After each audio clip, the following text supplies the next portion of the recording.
Namo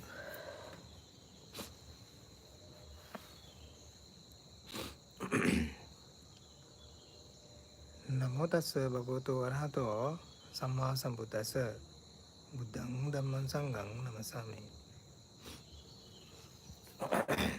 Hello dear friends, I am Venerable Padetalavi Medavi, calling from Pasala Bolankada Thapoarana, Sri Lanka.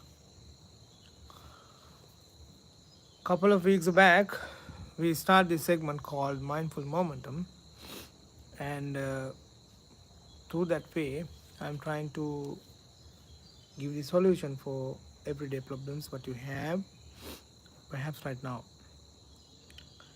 And it's all about Buddhist philosophy, and especially it's about the mindfulness practice. Practicing mindfulness in day-to-day life is the main focus in these talks or in these topics. So today also I have another very good topic to talk about. It's about seeing the similarities instead of trying to finding the differences between each others, especially with the religions.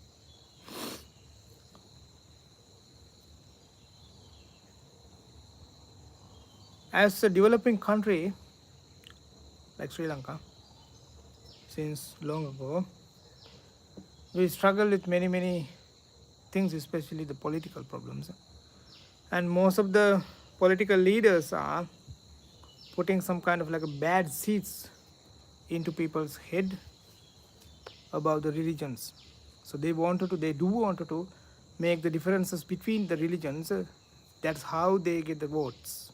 That's what the main target is. But I think now is the time to be the people who really wise, They cheated on us most of the time, and every time, every day, everybody does that, and everybody is the same.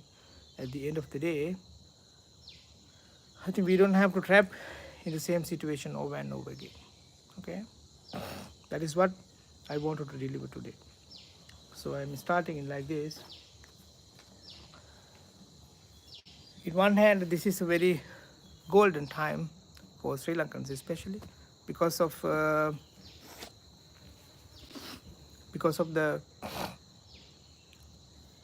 Dalada Malikawa in Kandy now is open for the people to see what inside it is. It is the Dantadhatu we called. I don't know how to say it in English, but it's the tooth of the Buddha, who was born more than 2,600 years ago and discovered the easiest way to live or to be the happiness. That's what we call it Buddhism, and actually it's at the end it's not a religion, it's a lifestyle. When I was a young novice means before the monk, as a layperson, but I have to observe still 10 precepts. When I was at Madakada Aranyam, Madakada Forest Monastery in Ingiriya, at that time, it was 2009 and 2010. I think 2010 there was the same segment started in Kandy, Dalada Malikawa. They opened for the people to see the relics of the Buddha. So my teacher also arranged a trip for us to see the Buddha's Buddha signature, I want to say.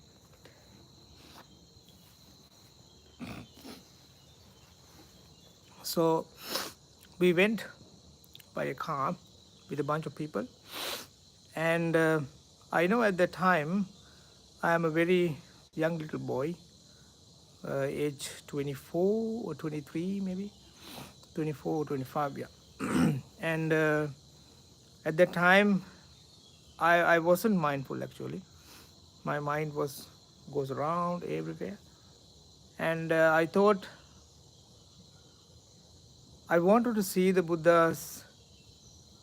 I wanted to see the Buddha's signature with as a really clean person. But I knew that I cannot do it 100% from my monastery. So I decided, I planned, I will see whatever I can see when I goes to Ingiriya to do Kandy.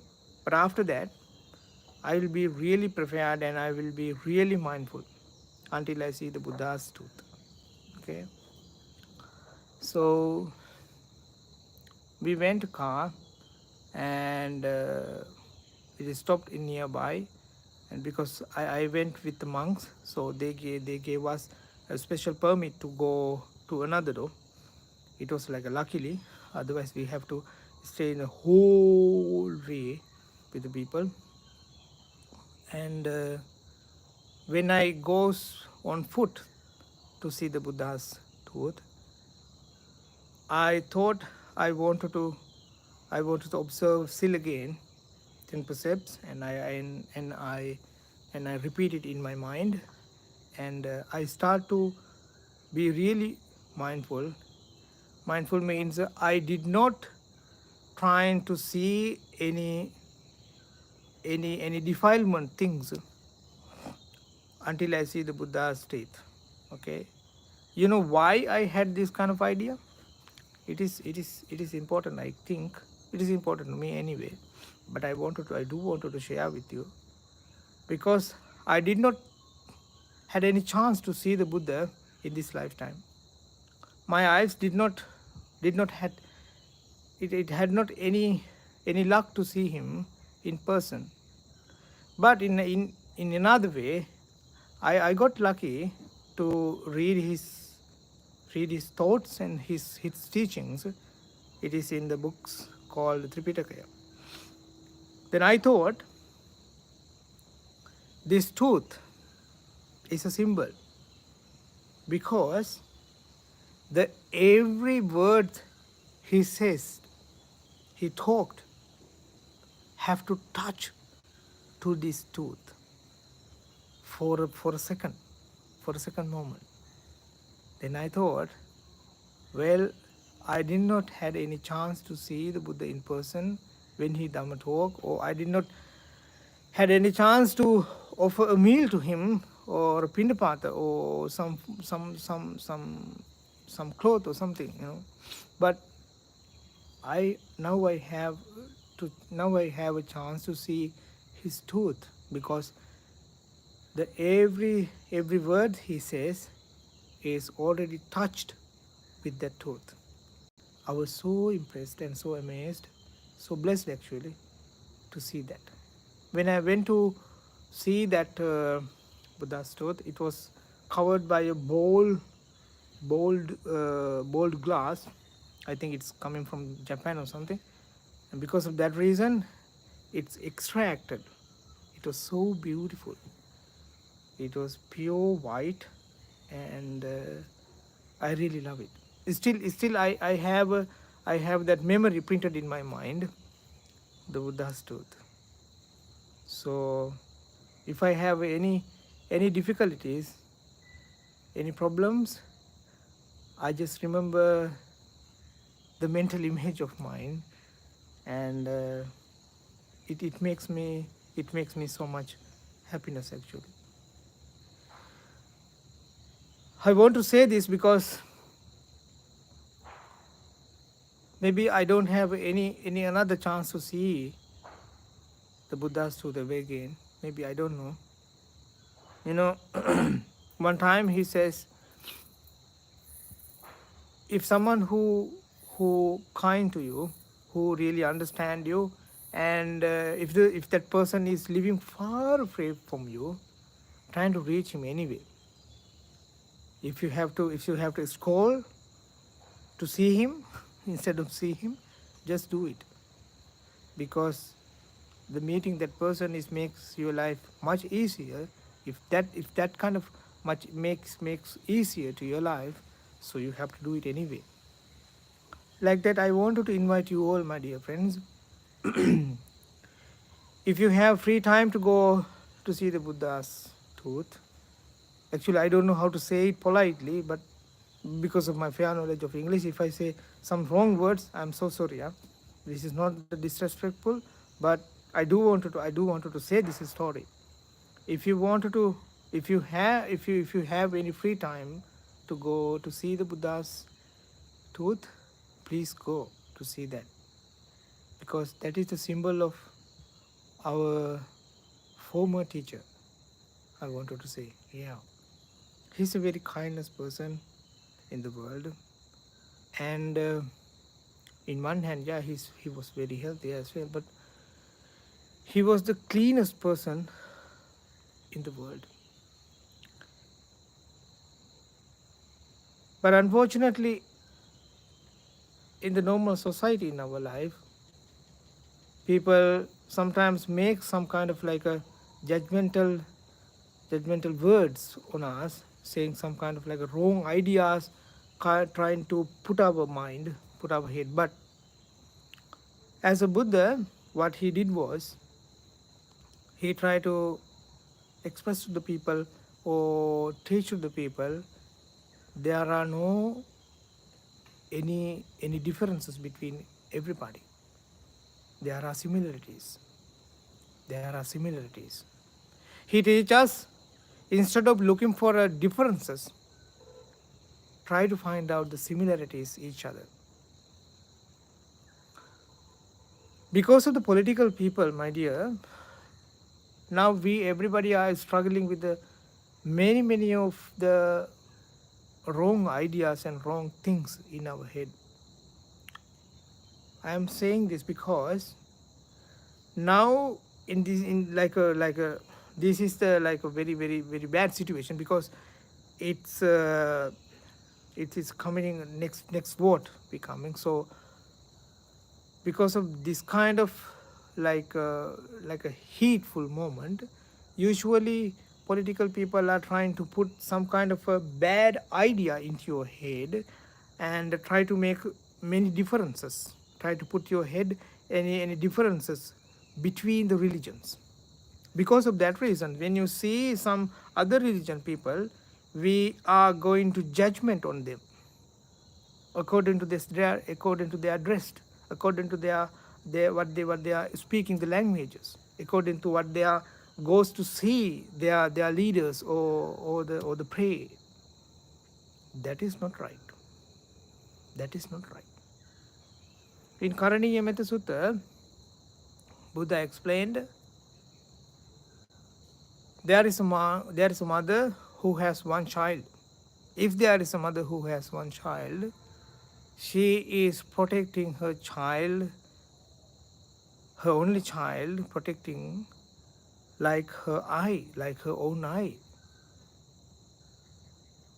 Buddha telling us to respect others, to take care of others like that.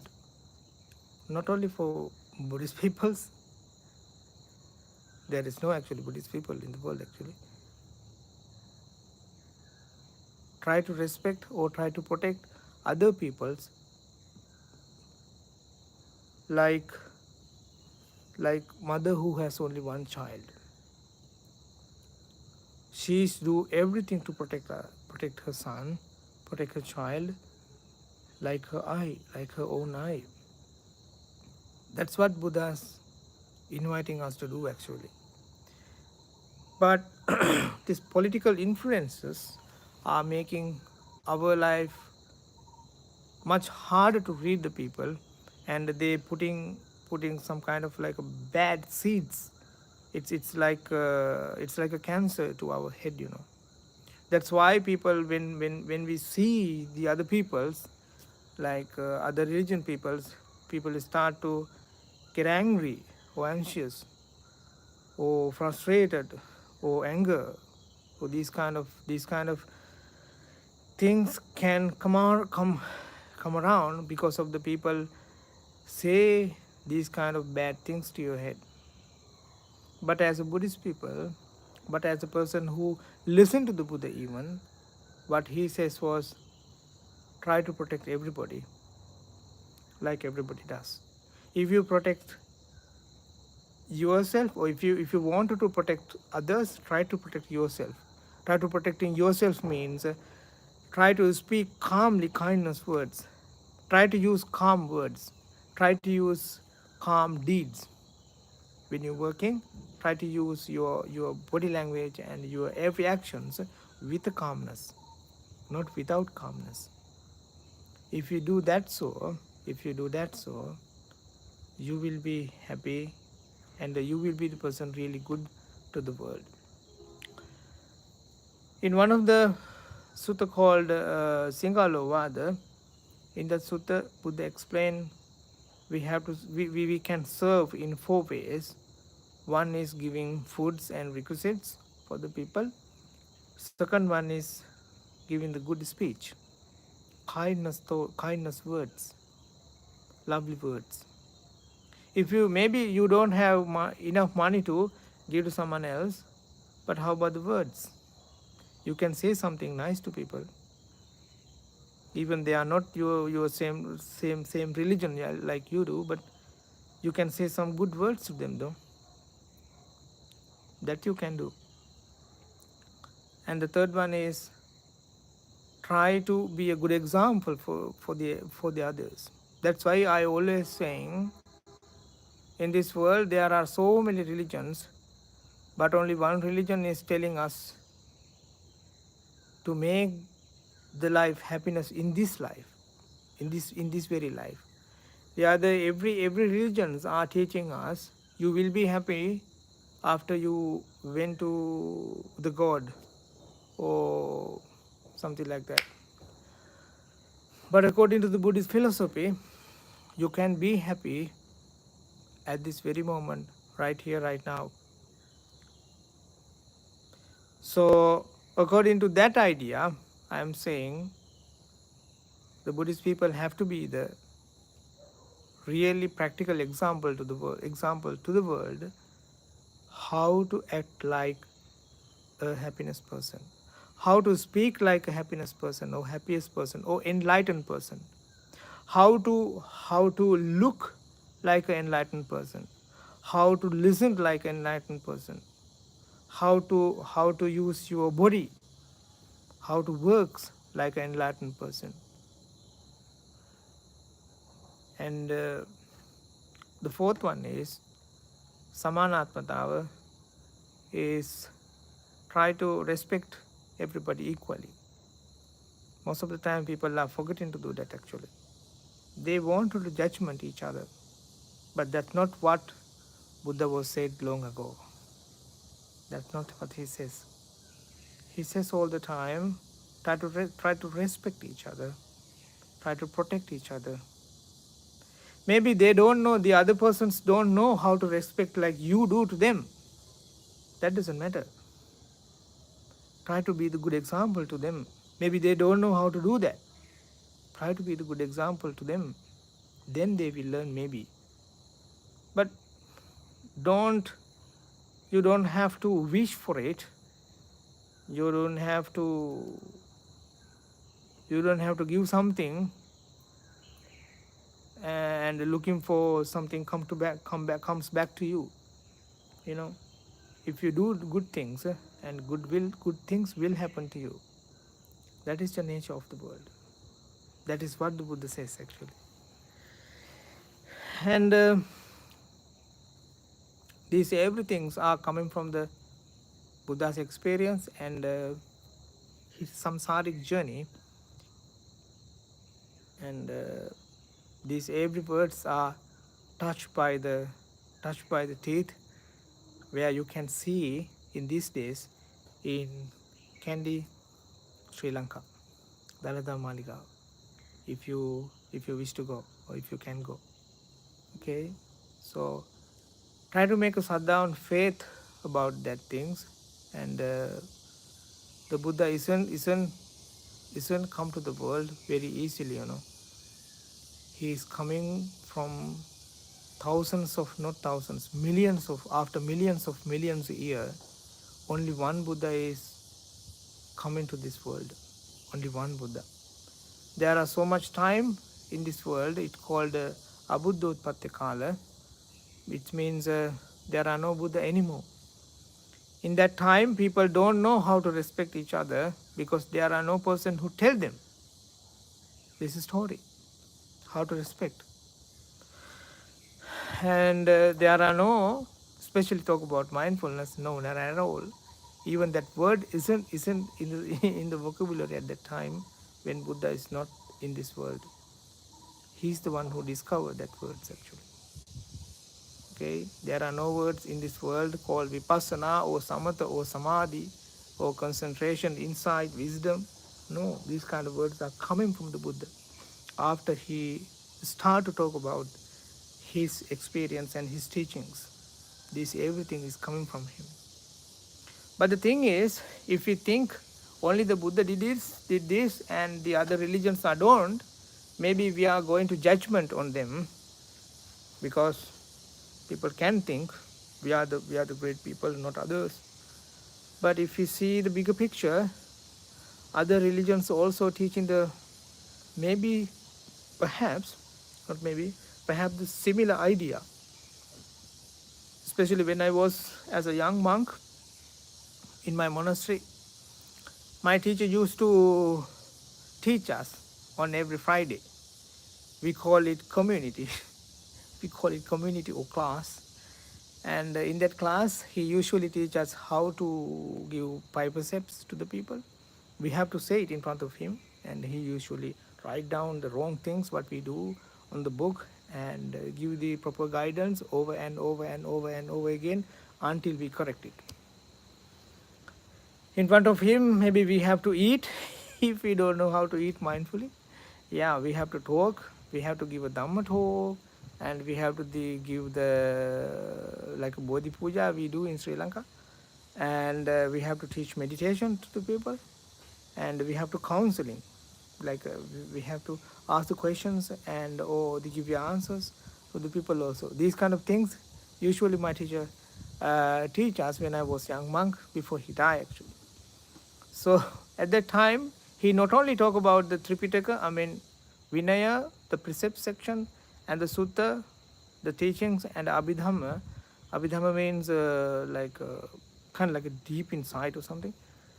And not only that, he usually pushed us actually, not tell, he pushed us to read the Holy Bible, Holy Quran, and Holy, I could say, Bhagavad Gita as well, and any other religions if in the world. He usually pushing us to read these kind of scripts as well, because he usually telling us, trying to see the similarity instead of trying to find, or instead of looking for differences between each religions, trying to see the similarity. I have read Bible I think more than 2 or 3 times, and I have read the Quran more than 2 or 3 times. Still I do have those books with me right now. I saw many of the books has the some part has some kind of like a similarity. It's about kindness, metta, praying, and it's about really about meditations. Everybody wants to say that, those kind of things. And my fascinating, I was very fascinated about the kindness, they talk about in many of the religions. So if you see in this way, the many of the religions are looking for the kindness to everybody. Okay, so I do remember one specific story. It's from the Bible actually. It's a Old Testament. One time, Jesus, he was walking to the old village. At that time, they gathered, and they were trying to kill a woman because she did a prostitution. So he was asked, all right, what are you going to do? We are going to throw a stone at her, then we're going to kill her. Why? Because she did the wrong thing. What it is? She was a prostitute. She did a prostitution.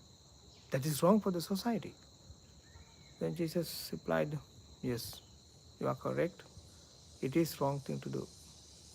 All right? Start with this stone.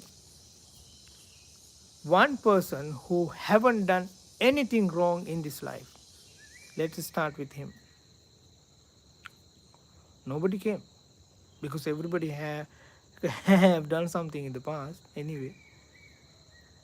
So in that story makes me think about in different angle about the Christianity, and especially in the the Quran also has these things, especially in Bhagavad Gita has a lot these kind of thoughts. So if we see in this way, in this angle, we will see the many of the similarity about the religions, And when Buddha talk about our body, he did not say about woman or man either. Actually, he just says it is starting from the hair, ඊළඟට flesh, or next not ඊළඟට next to flesh, and so forth, the 32 parts, 32 body parts. He was talking about these kind of things. So it has no any sign of the religions or the woman or man in this matter, not at all. If we see in these directions, yeah, we all have these kind of things.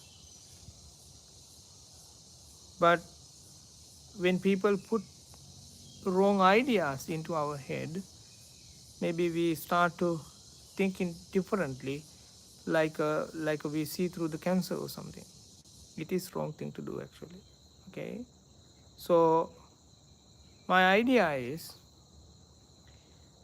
when we try to practice mindfulness, the mindfulness gave us the clear picture is what as it is.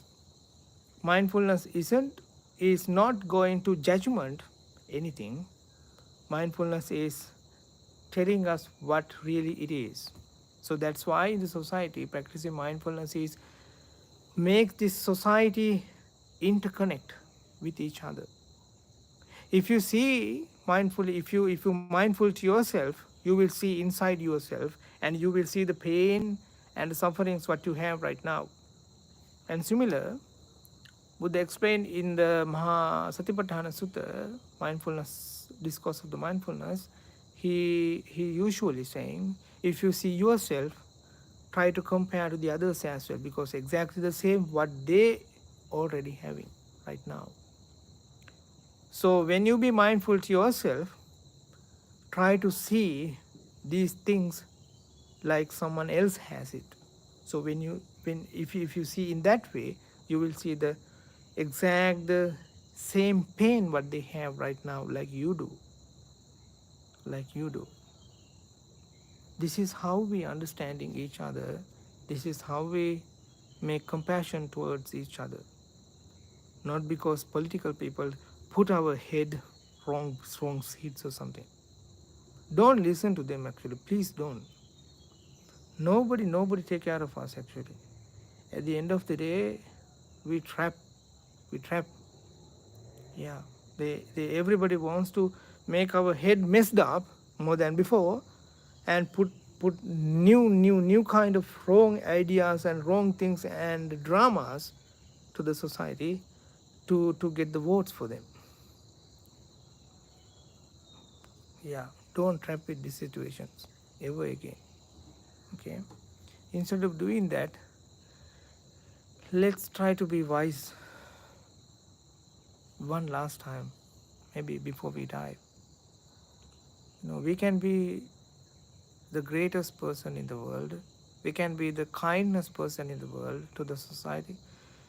You can be the kindness person in the world. You can be the kindness person who speak the kind words to the world. You can be the kindness mind. to yourself and to the world. This is what Buddha is saying. This is what Buddha was saying. This is what his teaching was. That teachings are touched with that teeth. You can see if you wish to go to see the Dalada Malika in Kandy, Sri Lanka in these days. I don't know how long it can be. It's going to be. But there will be so much people though. Don't worry. Don't worry. Try to, if you go there, try to not break your mindfulness. Yeah. Try to be calm to yourself. Try to be mindful at every time. If you do want to learn how to do that, yeah, check it out. The Bolankanta Thapoarana Dhamma talks, but it's in Sinhala though. The meditation practicing and the meditation guidance. But if you know the Sinhala, you will get the idea anyway.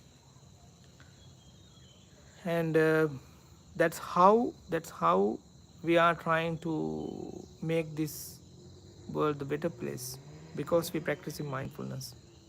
That's why I am usually saying mindfulness is the key in order to make our life happiness or the enlightenment. You can learn how to speak like an enlightened person. You can learn, actually you should learn how to act like an enlightened person. You should learn how to see like an enlightened person. You should learn how to listen like an enlightened person. That's what the practice meaning to us. That's what we are doing right now. That is why I am saying this is a lifestyle, not a religion. That is why Buddhism is becoming a philosophy. Now it's like a religion because of the tradition, but it is a philosophy. It is a lifestyle to us. That's what I wanted to deliver today. In order to looking for differences between us, for each other, this is a time to see the similarity with each other's, and that will make our life much easier and the society much happier and peaceful. Okay, I wish this talk will make your life much easier. And I'm sorry, actually today I came a little bit late. I'm so sorry, because Sinhala talk was a little bit longer than I expected. I hope to see you tomorrow, perhaps between 9 to 9:15 a.m. And if you have any questions or suggestions, feel free to let comment on us. And yeah, that's the thing I have to say today. And have a good day. Huh?